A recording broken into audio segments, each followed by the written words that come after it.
Howdy, fellow Vine Trippers. I wanted to take just a moment before the show starts to let you know about a great website called Texas Wine Lover.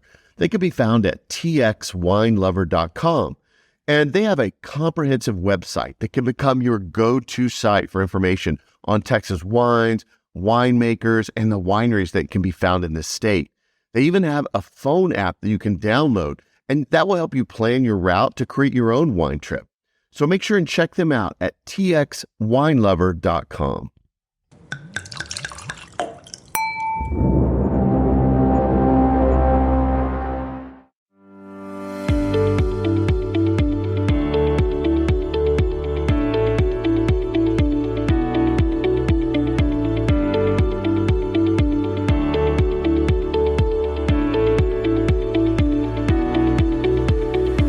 Welcome to Texas Under Vine, an exploratory podcast to scout out the best that Texas wine country has to offer. I'm your wine guide, Scott, and I'm here to lead you on an auditory expedition to the vineyards and wineries across the great Lone Star State. Each episode will cover a different vineyard, winery, or wine-related business operating in Texas. You'll hear interviews, descriptions, and details about each location that will excite you to visit and experience them for yourself. Ready to plan a wine tour? Use these episodes to choose the most interesting spots for you and your friends to check out. Most of all, enjoy hearing about the rapidly growing wine industry in the state and what makes our wines and wineries the best.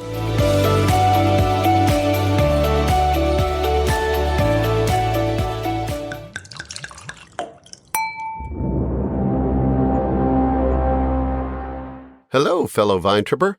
Welcome to episode 3 for Texas Under Vine.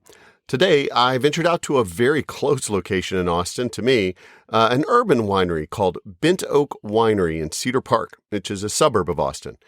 It's pretty cool because I never expected there to be a winery or a place like this so close into town. It is an urban destination. It's kind of in this little warehouse area in Cedar Park, a little off the beaten path, but as you're driving up to it, it's a little unassuming. Matter of fact, as I pulled up on the road, I thought, can there really be something back here? But then you go to the storefront door, and there's their icon, their logo. This is the entrance to the warehouse. This is the entrance to the winery. And when you open the door, it's just really cool. When you go into this kind of entry lobby and you see all their wines and you see their awards and you see things there. But then you open up into this really big open area that they've converted and made to feel very homey. Although it is in technically a warehouse, it doesn't feel like a warehouse at all. Very heavily decorated, lots of tables and chairs. It's a nice little comfortable and cozy area. It's pretty big actually as well, to be able to handle a lot of tables, a lot of customers. So it's actually a lot bigger inside than what you might think of when you first walk up to the unassuming door up front. It is what John, the winemaker, would call a warehouse winery. He got the idea, you'll hear a little bit more in the episode, in the interview, but he got the idea from wineries in California and Santa Ynez, as well as up in Oregon, where they do a lot of this type of thing. They have a lot of rows of warehouses that are the wineries. And he said, well, if that can work there, why can't it work here? He looked at a lot of locations out in the hill country, like Dripping Springs and Johnson City and Fredericksburg and all these places. But he thought, why can't I do it right here in the backyard of Austin where it's close? People don't have to take a long distance drive and to be able to come in and experience great wine. He is planning on opening another larger location in Cedar Park. They are kind of outgrowing now their facility that they have. They're planning on keeping that, from what I understand from John. But they're about to sign a lease. He mentions, I think in the interview, that they're about to open up sign a lease on a new location, or a bigger location for a tasting room and things like that. So they're just expanding as they grow. Again, right here in Cedar Park, and right here for those of us like me who live in the Austin area, a nice place to go without having to take a long drive. So there's no need to try to plan a whole day's experience if I'm out shopping or I'm out running events or errands or things that I need to get done. Within just a short drive, I can easily pop into Cedar Park and stop into Bent Oak to enjoy a nice glass of wine. He does offer both Texas wines and some wines from California as well. He definitely talked about how he uses that as an educational experience. Some of the wines that are familiar from California that people are looking for when they come in, he can then use that as an educational tool to bridge them into more Texas style varietals, wines that he does make from Texas that maybe people haven't experienced before if all they've ever had is like California wine and things like that. So it's a smaller portion of his portfolio, but he does have a little bit of California wines, but he is trying to specialize in doing a lot of Texas varietals and Texas wines from growers all over Texas. It's interesting as well. He actually started, and you'll hear in his background story, brewing beer. So his whole process got started brewing beer, and that moved him into the wine journey, wine area, and seeing that difference in what happened there as he went through that is an interesting story to see going from one kind of fermented beverage that's done in one way to something done in a different way with fruit. And so you'll hear about that in the interview as well. And before I just keep giving away the secret to the interview and stepping on all of John's stories and so forth, why don't we hear from John? So he is one of the owners, and he's going to tell us a little bit more about the winery, their wines, and their location there in Cedar Park. So let's hear from John.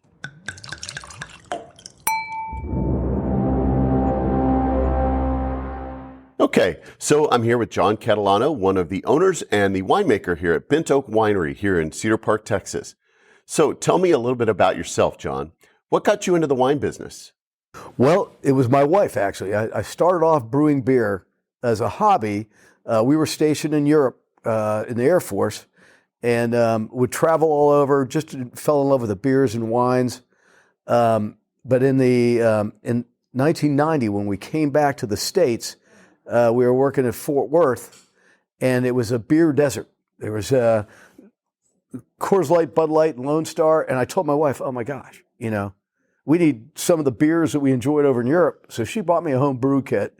I started home brewing, got into all grain brewing pretty quickly, and I was watching her drink a Chardonnay with her girlfriend, and I said, man, I'm doing all grain brewing. That can't be that hard. And it took me 3 years to dial in a Chardonnay that she would even enjoy. And I'm one of those, I'm very OCD about, and scientifically minded. So I looked at what the process was and realized the same things that impacted going to all grain brewing impacted winemaking. When you look into it, when you look at those concentrate kits, that's the stuff they can't sell. So I started volunteering. I started taking wine chemistry courses. And two things you understand quickly are brewing is all about water chemistry and water, the mineral makeup, mineral profile of the water to target the beer style.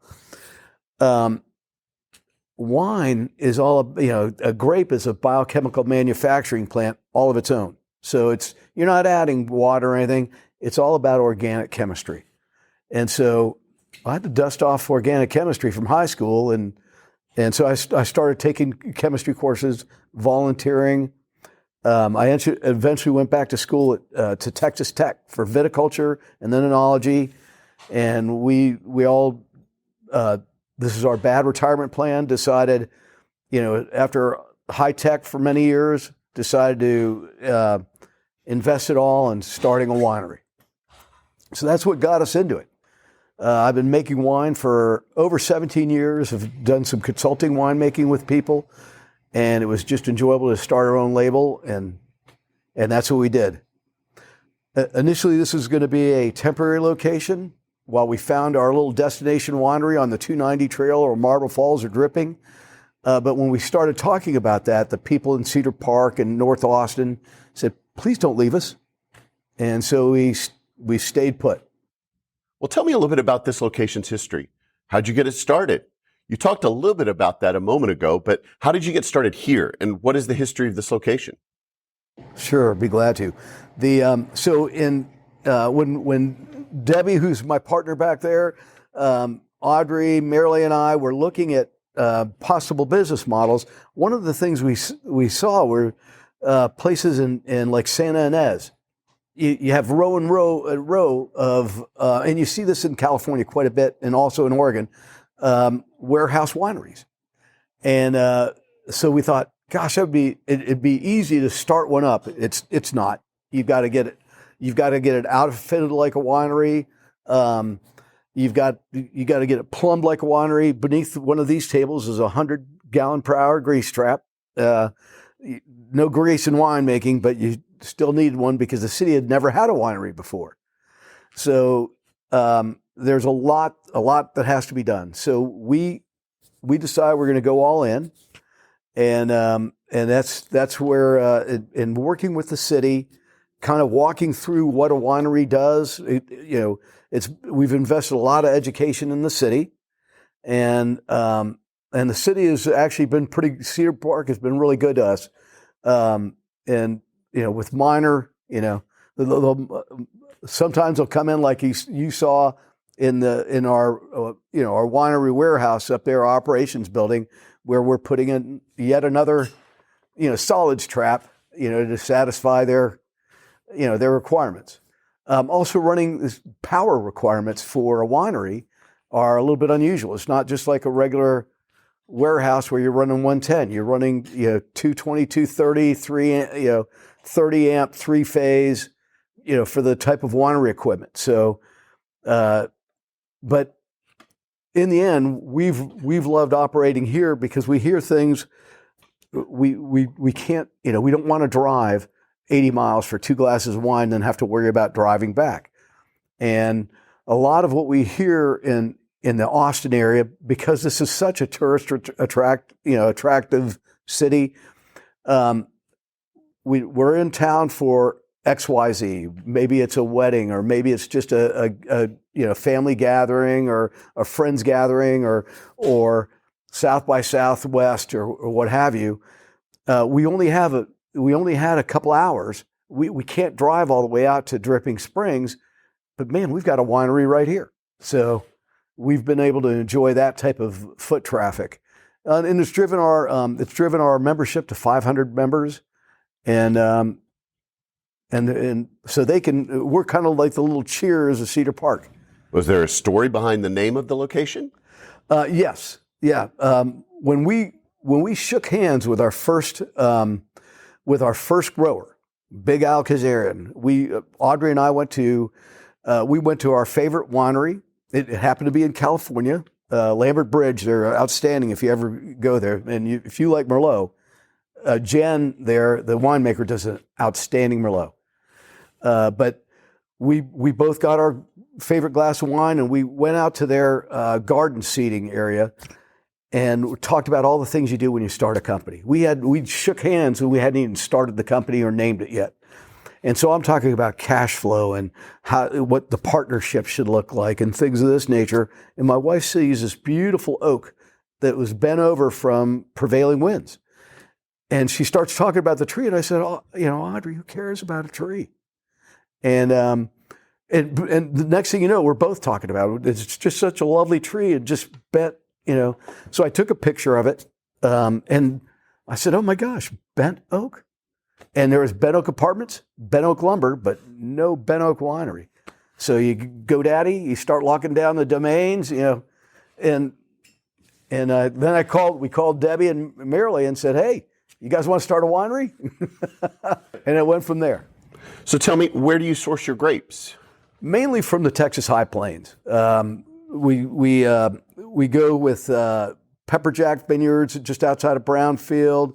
The Binghams, Dusty and Andy are awesome growers, and they also manage vineyards for people. So we go with them. La Pradera Vineyards is one that they manage. We get Dolcetto and Roussan from them. It's excellent. And then the Binghams up in Meadow, Texas, are just wonderful growers. So those are our main growers. We do Blanc de Bois. I've fallen in love with that grape, and it actually grows best east of here. It for some reason, it loves the humidity, but considering where it came from, University of Florida, you could see why. I can tell you that the Texas Blanc de Bois is so far superior to the Florida Blanc de Bois. It's not even. Ours is in a class by itself. Do you process everything here on site? Yes, I do a small amount that goes from grape to bottle in California, and that's because of where we're at. We have a lot of California transplants, and we use about a quarter of our production is California grape to bottle, and I use that as an educational tool because what we grow best here, I mean, things like Blanc de Bois, people have never heard of, but when you start getting into the Italian varietals, Spanish varietals, and some of the Southern Rhone, like Viognier. A Rhone varietal does so well, but people don't really know what it is, and it's really having a resurgence. So if I could say, wow, if you like Chardonnay, if you like buttery Chardonnays in California, why don't you try our Texas Viognier? It's going to be a little more rustic, but much more floral and bold. And I can also, if you like Pinots, why don't you try a Texas Mourvedre? Mourvedre here really expresses itself like a Russian River Pinot. It's got that fruit character, but the nice earthy undertones that are very similar. So we use the California wines, especially for people who are transplants and are only familiar with those varietals, to gradually educate them about what grows best in Texas. Cool. So it's like a bridge into Texas wine. It really is. So what are your favorite wines that you make? Well, they're all my kids. I love them all equally. Some I love a little more, just depending on the weather and and the season. But I like Viognier. I think it just does so well here in Texas. Another one is Trebbiano. People don't think about it. It's a blending grape, predominantly, but it stands well on its own. For whites, our Sauvignon Blanc, Texas Sauvignon Blanc, is a warm weather Sauvignon Blanc, so it has less of the lemongrass and it expresses itself a little bit more. I love that for whites. For red wines, Dolcetto is just a standout. Mourvedre is great, and then who can't argue about Texas Tempranillo and Sangiovese? And we'll use Sangiovese. Sangiovese is not only do we do just a regular Sangiovese, but as part of that, as a byproduct of red wine processing, we'll do something called Saunier to do a Sangiovese rosé, and it just makes a spectacular rosé. Okay, well, what are some of your customers' favorite wines? I think Dolcetto is one of the biggest sellers. Our Texas Cab is a huge seller. We do a California Zin, and people just love that Zin. So. You had mentioned earlier that you had won some awards. Can you tell me about those? Yeah, we just heard back this morning from Houston.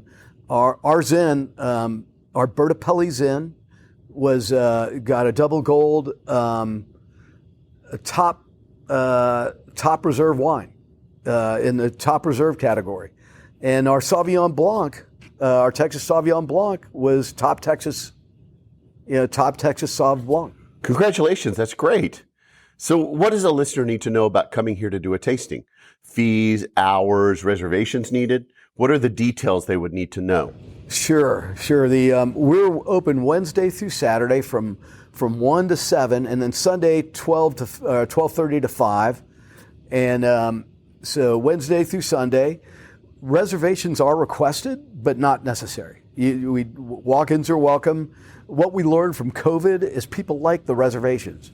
With the strange COVID openings, where it was 25%, then 50%, and then 75%, we had to do a reservation system, which we built on our own. In fact, Debbie Bruce, our chief operating officer, used a NAC online database to build a reservation system.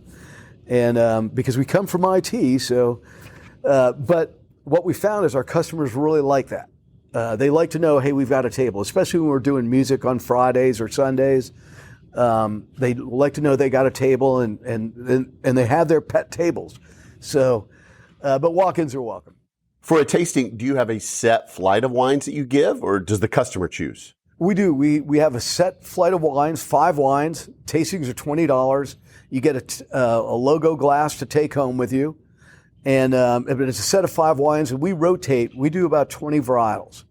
So and when I say 20 varietals, there's probably about 18 varietals when you look at the different California and Texas offerings, along with two blends that we do, and we rotate that every 6 weeks.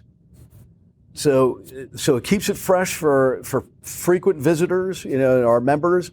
The tastings are fresh, and then if you come back, once a month or once every other month, you're going to get a new. Yeah, and we'll change that out seasonally. So, in springtime we'll start. We'll introduce 2 whites, a rosé, and the 2 reds. Summer it's 3 whites and 2 reds. And you can see how that rolls. Like right now, we've got 2 whites and 3 reds. Oh, so do you do any kind of special events? I know you had mentioned music on Fridays. We do all sorts of special events. We have movie night. Movie nights, typical wine-themed movie nights. We have bunko nights. We have trivia nights. So we have all sorts of special events. We try to do it about once or twice a month to have a special event at the winery. We also have music every Friday, and then every other Sunday we have music. And is your website the best place for people to find out about those events? Yeah, the website and Facebook, are the best place to find out. And then we have a weekly newsletter that we put out. Any other attractions or amenities that you offer for customers that come visit? Sure, we do. The other thing we found we always had food specials, but it would be like Soup Sunday or Slider Saturday or something like that.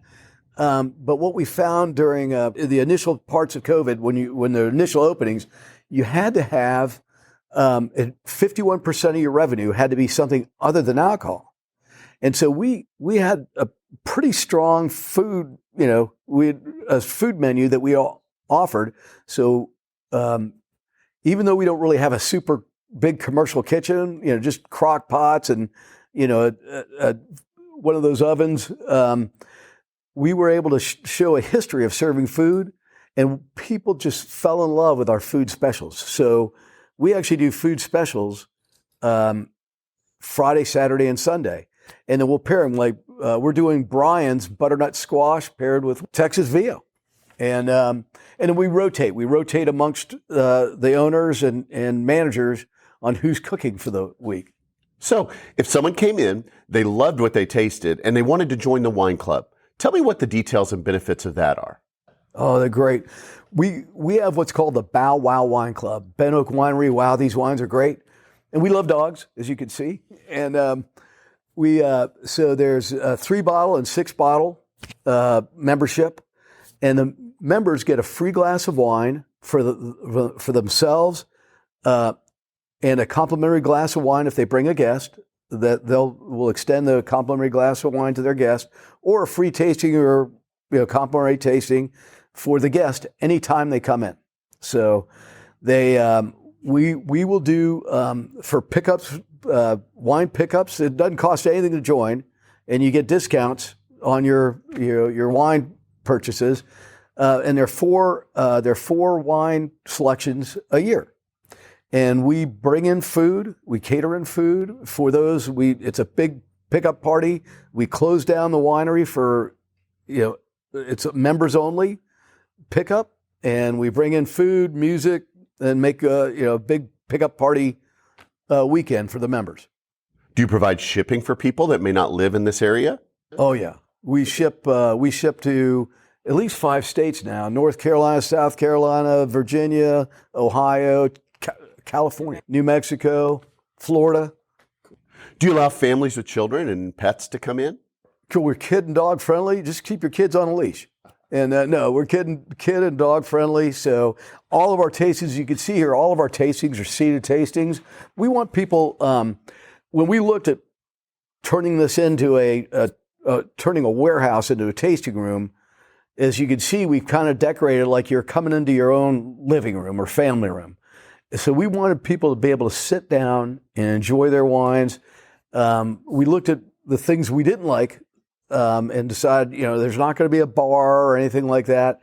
And we're going to make sure that the people that we have staffing the winery are wine aficionados. They know they not only know wines, but we teach them our wines and what we like, which our winemaking is traditional, winemaking. We don't do any gimmicks or sweet wines or anything. It's all, traditional, right down the middle of the fairway. And we pride ourselves on quality. So if people did come in and brought kids with them, do you have any options for them, or should people bring their own food, drinks, things for them? They can bring their own. They can even bring their own food, but we've got, like you can see, charcuterie trays, cheese, and, we've got waters for kids. Okay. We also got actually games in the back for kids. That way they can break out, kids' books and stuff like that. Any maximum group sizes if someone wanted to bring a large group in? What we do is we have the table for 8. We also can reserve groups of tables. So when we see we do have people come in, bridal showers, other types of events where a bus pulls up and but most of the time people will make a reservation, and if we see them making multiple table reservations, we'll contact them and say, hey, let me help you arrange, your seating so you're all set, we can seat you all together. But we get surprised like anybody else. So busy seasons, slow seasons, what's the best time to come visit? Really any time. I'd love to say there's a busy time or a slow time. We do see the slower times, when school's out, people take their initial vacations. We really see a pickup now, during the holiday season, because people have family in, they want to do something, prior to Thanksgiving or prior to Christmas. And while we are closed on Thanksgiving, we are open on Black Friday. So how can people experience your wines if they can't make it into the tasting room? Do you do any kind of distribution? Oh yeah, we self-distribute, and we're in at least 15 locations. In fact, I've got a board right against the wall there that shows where we're at. So we're in Total Wine, in their Texas section. We're in Vino Volo in the airport. In fact, a lot of people will come and say, hey, we had your Sangiovese at the airport, and we wanted to come and see. And so we love Vino Volo. We're at Three-Legged Goat in Pflugerville, and we love those folks. They're so fun because Woody likes to come in here, bring his family in, have a couple of glasses of wine, and he picks up the cases he wants to take back up there with him. So we love that. But we also are in several places: Lincoln Wine Bar, the Cabernet Grill, the Hitchin Post in Fredericksburg. So you think about all those 290 wineries, and we're at least 5 locations in Fredericksburg. So we love that. So tell me about your plans for future growth. Yeah, we're looking at, we actually are about to sign a lease for a new location still in Cedar Park, but it's a bigger location. It's about 8,000 square feet. I took you over to our operations building where we actually make the wine, and you could see we're kind of cramped, and we want to be able to bring all of our locations together. We've got three buildings right now. We've got the tasting room, our operations building, and then we've got an offsite location where we store our case goods. We want to bring those together, and we want people to be able to experience not only our family-friendly, family room style tasting room, but be able to look through a window and actually see, hey, there's John and Brian making wine back there. And so that's in the works. We're also looking at Leander, downtown Leander, just for a tasting room only in downtown Leander. So in your opinion, what would you say is the number one thing that would set your location apart and entice listeners to come in and pay you a visit and experience Bent Oak Winery? Well, we're unusual. As you could tell, we're in a warehouse facility, which is pretty unusual, but I call this little place a microcosm of capitalism. It's hilarious that right next door is Delicia Chocolatier, one of the top 10 chocolatiers in the United States, by the way. And they do truffles just for us. And right next door, but beyond them, is Lick Ice Cream. And so when we do our summer pickup parties, we have Lick out there serving ice cream. And so it's kind of a very unusual location. We've had people drive up and go, there's no way there's a winery here. And then they come in here and they go, oh my gosh, it's the coolest thing. And so it's a little unusual. in a kind of in a warehouse location. But as you can tell, my wife loves to decorate and has just turned this thing into a fabulous place. The seated tastings, where you could sit, relax, and enjoy. Our knowledgeable team can walk you through our wines, and just the family friendly atmosphere that we have, so close to the city. Any final thoughts you'd like to share with the listeners? Well, if you're in Austin, Cedar Park, Leander, please come pay us a visit. It's well worth your time.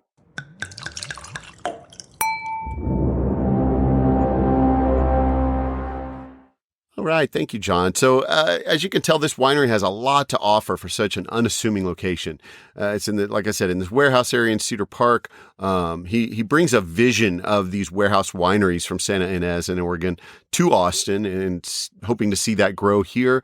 He and his fellow principals, Audrey Catalano, Marilee Catalano, and Debbie Bruce have all kind of created this go-to spot close to the cities, easy for locals to come sit down, enjoy their delicious glasses of wine.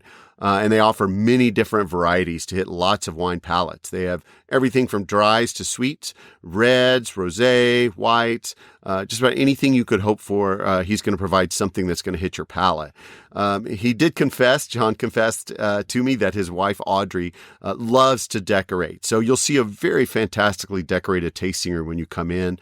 They like to do the tastings at seated tables, so it's very intimate and comfortable. Their knowledgeable staff and the great selection of wines will provide a great break from shopping or the hectic energy of the city, all within a short drive from most anywhere you could come from in the Austin area. Check out their website. It's www.bentoakwinery.com. Make a reservation on their website and go check out the location.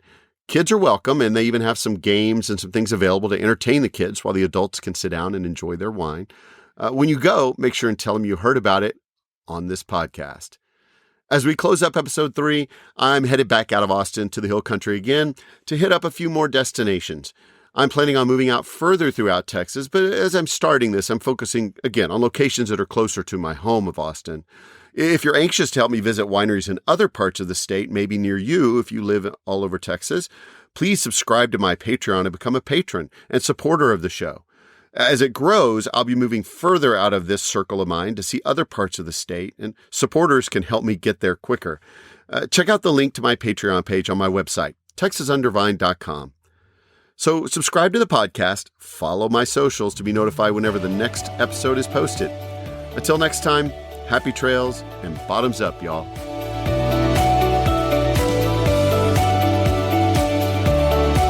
Thanks for listening to Texas Under Vine.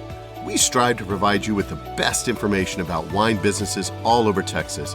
Be sure to check out our website at texasundervine.com and follow us on our socials at Texas Under Vine to stay up on all the upcoming episodes. Please email us with any suggestions or feedback. Also, contact us if you're interested in donating, sponsoring, or advertising on the podcast, just to help us cover our expenses and bring even more great info to you in future episodes. Above all, travel safely, and most especially, drink responsibly.